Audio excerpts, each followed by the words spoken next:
Ay, ito. Sara, bakit po? Kasi kung yan eh. Biglang nagbitiw sa DepEd. Bigla siya nag-resign. Nang walang dahilan. Sara. Oh, sad. Bakit po? Bakit po, mami? Eh, may dati na siyang kaso eh. Meron lang parang, di ba last year, meron lang doon eh, kaya sana ngayon lumusot. Pero hindi naman ako maka-BBM. Opo. Sa akin si Sarah. Basta sa akin lang. Bakit po? Yung mga napapalitaan ko ng mga tungkol sa kanilang mag-ama. Para lang sa akin yun. VP Sara. Kasi di siya accountable sa mga ginawa niya. Lalo na yung pag-victim ng mga bilyon-bilyon na pera ng mga tao. Para sa akin si VP Sara kasi mostly naririnig ko is si VP Sara daw ay parang nangungurap. Pero dahil yun nga, president, dapat yun pa rin ang hanggang ngayon bago siya mapalitan.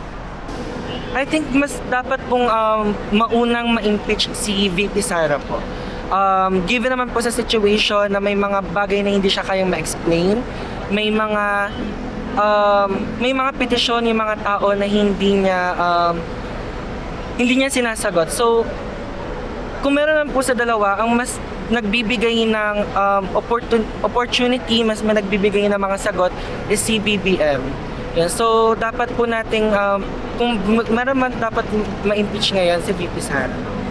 For me po kasi, wala naman po dapat ma-impeach eh. Dapat po imbestigahan po lahat yung dalawa. Kahit yung lahat po nung naumuno doon.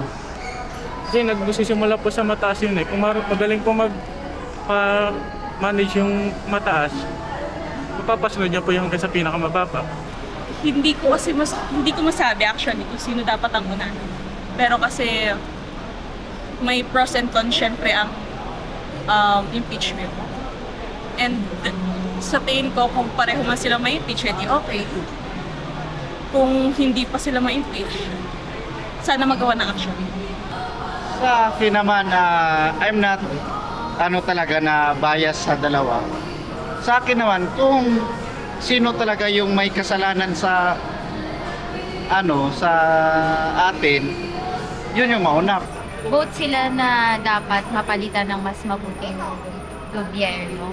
Dapat silang mapapalitan ng mas deserving sa position nila.